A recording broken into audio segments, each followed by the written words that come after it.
جب کبھی زندگی میں بہت زیادہ خوفناک دباؤ پڑ جائے، جب کان میں پھونکنے والا لعین شیطان جو ہے، جب وہ کان میں یہ پھونکنے لگے کہاں ہے تیرا رب، وہ تیری مدد کیوں نہیں کرتا، جب وہ یہ یقین دلانے لگے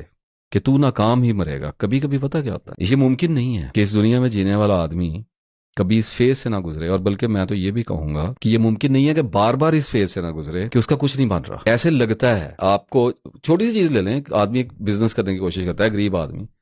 وہ بیچارہ اسٹرگل میں لگ جاتا ہے، تو شیطان اس کو وقتاً فوقتاً کسی بھی ٹرمائل کے نتیجے میں، لاس کے نتیجے میں، کسی بھی ایگزاسشن کے نتیجے میں یہ یقین دلانے کی کوشش ضرور کرے گا، یو کانٹ ڈو دس، یہ تمہارے بس کا بات نہیں ہے، تمہارا جو اعتقاد ہے وہ تمہاری مدد نہیں کر رہا۔ شیطان انسان کی کوشش اس کو نظر نہیں آنے دیتا، دلیل اس کو نظر نہیں آنے دیتا، یہ اس کے فیتھ پہ حملہ کرتا ہے، یہ اللہ کے نام پہ اس کو ورگلاتا ہے کہ تیری وہ مدد نہیں کر رہا، وہ اس کو یہ نہیں دیکھنے دیتا تیرے اندر خامی کون سی ہے، تیرے اندر کجی کون سی ہے۔ لیکن ہوتا یہ ہے کہ شیطان ہمیشہ آ کے انسان کے ساتھ یہ ٹرک کھیلتا ہے، یہ داؤ اس پہ آزماتا ہے کہ اللہ تیری مدد نہیں کر رہا، تاکہ اس کا دھیان ہٹ جائے حقائق کی طرف سے، محرکات کی طرف سے، دلائل کی طرف سے، وجوہات کی طرف سے، ریالٹی کی طرف سے اس کو اوندھا کر دے، اس کو دھند میں ڈال دے، گم کر دے اس کو رستے سے، اور وہ الزام نعوذ باللہ اپنی تقدیر پہ ڈالنے لگ جائے، نہ شکر گزاری کے اندر چلا جائے۔ کیفیت آتی ہے ایسی، اس میں کوئی دو رائے نہیں ہو سکتی کہ مجھ پہ، آپ سب پہ، ابھی بھی جو لوگ سن رہے ہیں ان میں سے بہت سے لوگوں پہ اس وقت بھی یہ کیفیت ہوگی۔ تو جب اللہ سے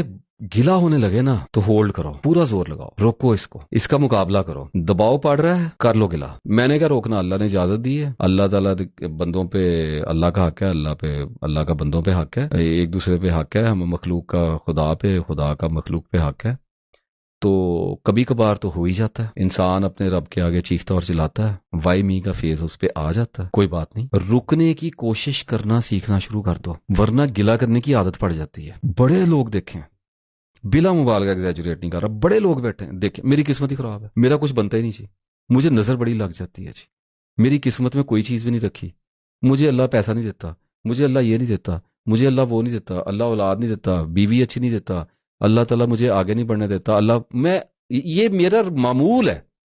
اچھے بھلے سمجھدار لوگوں کے منہ سے میں یہ بات سنتا ہوں، اللہ نماز نہیں پڑھنے دیتا، توفیق ہی نہیں ہوتی جی، اللہ مجھ سے ناراض ہو گیا، بیٹھے رہو پھر نہ پڑھو۔ محبت کا امتحان لیا جا رہا ہوتا ہے، کبھی کبھی کلیم کیے ہوتے ہیں نا انسان نے، رات کو بیٹھ کے دعائیں مانگی ہوتی ہیں، جذباتی ہو گئے نا، ہم سب نے کوئی نہ کوئی ڈرامے بازی کی ہوتی ہے، اللہ تعالیٰ قبول کرتا ہے، اس ایکٹنگ کو بھی اللہ تعالیٰ قبول کر لیتا ہے، آدمی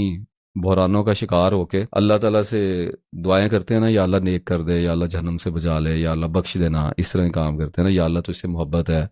یا اللہ مجھے اچھا بندہ کر دے، مجھے توفیق دے دے، تو اللہ دے دیتا ہے توفیق۔ جب اللہ توفیق دیتا ہے، جب امتحان آتا ہے اس توفیق کا، تو پھر مارتے ہیں چیخیں، پھر کرتے ہیں اللہ سے گلے، اور ایک دفعہ ہو گیا، دو دفعہ ہو گیا، تین دفعہ ہو گیا، عادت بن جاتی ہے، اور پتہ ہی نہیں لگتا انسان کو کہ انسان اللہ کی محبت کی طرف چلا سا، اور معاذ اللہ نادانستگی میں، نفرت میں مبتلا ہو گیا، ناگوار ہوتی ہے اس کو اللہ تعالیٰ کی طرف سے آنے والی تقدیر، کچھ نہ کچھ خیر کبھی منہ سے تنہائیوں میں نکل ہی جاتا ہے، اور اس کبھی کبھار نکلے ہوئے کی تو خیر ہی ہوتی ہے، لیکن پھر بھی میں آپ کو یہ کہوں گا کہ جب نکلے جانے کے بعد، اگر جب عقل آپ کو لوٹائی جائے، کیونکہ عقل واپس کی جاتی ہے، عقل صدمے میں، غصے میں، غضب میں، جذبات میں، ہوس میں سلب ہوتی ہے، اور سلب ہونے کے بعد کچھ عرصے کے بعد ہر نفس کا اپنا اپنا مخصوص ایک معین مقدار ہوتی ہے اس صدمے میں، یعنی کچھ لوگ گھنٹوں میں نکلتے ہیں، کچھ منٹوں میں نکلتے ہیں، کچھ لمحوں میں نکلتے ہیں، اور لٹرلی کچھ لوگوں کو نکلنے میں سالوں لگتے ہیں، اور کچھ کبھی بھی نہیں نکل سکتے، اس لیے تو دعائیں کرتے ہیں، اس لیے تو عاجزی کرتے ہیں اللہ کے آگے کہ نکال دے۔ تو جب عقل واپس آئے، اور کچھ اگر خوش نصیب ہیں، اللہ نے توفیق بخشی ہے، جلدی عقل لوٹا دی جاتی ہے، ایک دن دو دن کے بعد عقل دے دی، گھنٹے دو گھنٹے کے بعد آ گئی، پشیمانی آ گئی، تو توبہ کر، اس کو ایزی نہ لیں کبھی۔ اللہ سے دوستی کا احساس ہونے کا مطلب یہ نہیں ہے کہ بارگاہ خداوندی کے تقدس کا خیال نہ رہے۔ فرینکنس ایک بڑی ایکسپینسو لگژری ہے، اس کو بڑی احتیاط سے، بڑے سلیقے سے، کبھی کبھار، once in a blue moon, somewhere, sometime، اگر یہ کبھی سرزد ہو جائے، آسمانوں پہ مقبول ہوتی ہے، سنی جاتی ہے، امپورٹنٹ ہوتی ہے، لیکن اگر آئے دن ہونے لگے تو کیجول ہو جاتی ہے، پھر ٹال دی جاتی ہے، پرواہ نہیں کی جاتی، توجہ ہٹا لی جاتی ہے۔ جتنی اللہ نے دوستی کی اجازت دے رکھی ہے اس پہ اکتفا کرنا چاہیے، اور اللہ کے غضب پر اس کی رحمت چھائی ہوئی ہے، لیکن اس سے آگے نہیں، اس سے آگے کا بھی ایک درجہ ہوتا ہے۔ لوگوں کے حوصلے اتنے بلند ہو جاتے ہیں کہ پھر اللہ کا گلہ اللہ کی مخلوق سے کرتے پھرتے ہیں، یہ کام نہ کرنا، یہ اپنے اور اپنے رب کے تعلق کی توہین ہے، ہولڈ کرنا سیکھو. جب یہ سب کچھ سمجھ میں آ جاتا ہے نا جو ابھی بیان کیا ہے، تو انسان کے اندر ایک خوبی پیدا ہو جاتی ہے، وہ تقدیر کے ساتھ ضد لگانی چھوڑ دیتا ہے. اب یہ ایک آرٹ ہے، یہ آسان کام ہرگز نہیں ہے. اس کو اپنے رسک پہ سننا ہے آپ نے، اور اس کی انٹرپریٹیشن آپ کی اپنی اپنی ہوگی. اور میں بھی اس کو پوری احتیاط سے بیان کروں گا، کیونکہ ضد چھوڑنے کے کئی مطلب ہوتے ہیں. ایک آدمی نے پیسہ کمانے کی کوشش کی، میری لے لیں کیا میں پردے رکھتا پھروں، میں نے ساری زندگی کوشش کی، پیسہ اللہ نے دیا بھی بہت، اکٹھا نہیں ہونے دیا. اور اگر میں نے بہت زیادہ زور لگایا، میں نے تقدیر کے ساتھ متھے لگا کے، میں نے زور آزمائیاں کر کر کے، راتوں کو دنوں کو جاگ جاگ کے، 40 40 گھنٹے، 3 3 دن 3 3 راتیں جاگ جاگ کے اگر میں نے کوئی کاروبار چڑھا بھی لیا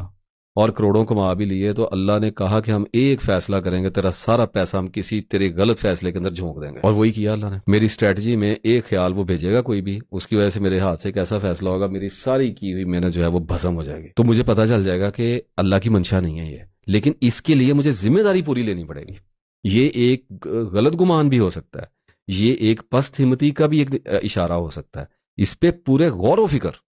بہت گہرائی کے ساتھ بروئے کار آتی ہوئی عقل چاہیے، دمبے جتنی موٹی عقل چاہیے اس کے لیے. یہاں پہ موٹی عقل بالکل ریورس کنیمیٹکس میں یوز کر رہا ہوں، وہ موٹی عقل نہیں جو بیوقوفوں کی ہوتی ہے.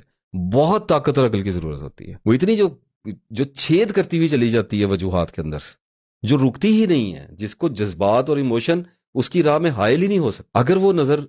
پیدا کرنی ہے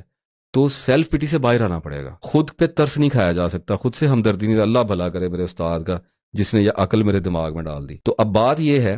کہ ایسے معاملات میں نے کچھ ایسے لوگوں کے بارے میں پڑھ رکھا ہے. میں اتنی پرفیکشن کا تو سوچ بھی نہیں سکتا، لیکن اس کا اگر 1 2% 3% بھی ہم کر لیں تو بڑی بڑی کرامات انسان کے ہاتھ میں آ جاتی ہیں. اسباب کا کھیل کھیلنا ہوتا ہے. ہم عالم اسباب میں پیدا ہوئے، پہلے ذکر کر چکا، اللہ مسبب الاسباب ہے. اللہ انسان کو جو بھی دے گا سبب کے تھرو دے گا، کاز اینڈ ایفیکٹ کا ایک چکر چلے گا. اب ایک آدمی نے سوچا کہ اس کو قرض لینا ہے، اسے کاروبار شروع کرنا ہے. سوچ لیا پہلے تو اس فیصلے پہ ہی پوری میں 6 گھنٹے کی گفتگو کر سکتا ہوں کہ یہ فیصلہ ٹھیک بھی ہے کہ نہیں، اس کے اوپر ہی پورا غور و فکر درکار ہے. بہرحال ہو گیا. اب قرض لینے کے لیے اس کے ذہن میں ایک اندازہ آئے گا کہ بینک سے لے لیتا ہوں، سود پہ لے لیتا ہوں. تو سبب تو ظاہر ہوا ہے، لیکن آزمائش ساتھ میں لگی ہوئی ہے کہ اللہ نے ہر لمحے ٹیسٹ کرنا ہے، ہر سانس کے ساتھ ٹیسٹ ہونا ہے بندے نے. یہ نہیں ہو سکتا کہ کشائش میں بھی ٹیسٹ ہو رہا ہے، پریشانی میں بھی ٹیسٹ ہو رہا ہے، رویہ دیکھا جا رہا ہے، کشائش میں بھی ایٹیٹیوڈ دیکھا جا رہا ہے. تو اب اس نے سبب دیکھا اور ایک بینک میں وہ گیا اور انہوں نے کہا جی آپ کو دے دیں گے قرضہ، اس پہ اگر 10 لاکھ لیں گے تو 15 لاکھ آپ کو 16 لاکھ واپس کرنا پڑے گا. اس نے دیکھا کہ یار یہ سود ہے. اب مجھے نہیں پتا، میں سود کے لمبے چکر میں تو نہیں جاتا کہ ہے یا نہیں، واٹ ایور، وہ تو علماء کا کام ہے. اب اس نے جب دیکھا اور اس نے کہا کہ یا اللہ یہ تو سود ہے، میں نہیں لیتا اس کو، میں تو اس کو مکروہ جانتا ہوں، یہ تو جنگ ہے تجھ سے، میں نہیں کروں گا. اس نے سبب کو چھوڑ دیا. اب پتہ کیوں چھوڑا ہے؟ کیونکہ اس کو پتا ہے اللہ تعالیٰ چونکہ مسبب الاسباب ہے، اس لیے سبب پیدا فرماتا ہی رہے گا، اللہ نہیں ہٹے گا سبب پیدا فرمانے سے. تو سبب اس کی طرف آیا، اس نے چھوڑا، اور اللہ کیا کرے گا کہ 1 2 مہینے مثال کے طور پہ لے لیتے ہیں، 5 دن 10 دن 1 مہینہ 2، جیسی اس کی پریشانی ہے، جتنا اس کا پریشر ہے، جتنا وہ سوچ رہا ہے، جتنے وہ سٹرگل کر رہا ہے، اس کے حساب سے ٹائم لینتھ کھینچی جاتی ہے کہ کتنی نزدیک لایا جائے گا سبب. اس کے بعد پھر ایک سبب آئے گا، ایک دوست آئے گا، وہ کہے گا کہ جی میں قرض دیتا ہوں. اب اس نے فیصلہ کرنا ہے کہ اس نے لینا کے لیے دینا، اور اس کے بعد اس کی دلیل ہونی چاہیے. اگر اسے لگتا ہے کہ ابھی بھی اس کی مرضی کا سبب نہیں آیا، چھوڑ دے گا. پھر اللہ ایک سبب پیدا کرے. تو ہر سبب کے پیدا ہونے کے ساتھ ساتھ سبب جو ہے وہ ریفائن ہوتا چلا جائے گا. پتہ ہے کس چیز میں؟ اللہ کی طرف سے بھیجا ہوا سبب بندہ جس سبب کا منتظر ہے اس کی مرضی کے ساتھ الائن ہوتا چلا جائے گا. اور ایک وقت آئے گا کہ چھوڑتے چھوڑتے چھوڑتے ایک سبب اس کے پاس ایسا آئے گا جس پہ وہ کہے گا الحمدللہ رب العالمین، یا اللہ شکر ہے، یہ میں افورڈ کر سکتا ہوں. اب یہ کھیل رکھا ہوا ہے آپ کی اپنی استعداد کے اوپر، آپ کی علمی قابلیت ہے، آپ کا نروس سسٹم ہے، آپ کے حالات ہیں، آپ کے واقعات ہیں، جسمانی ساخت ہے،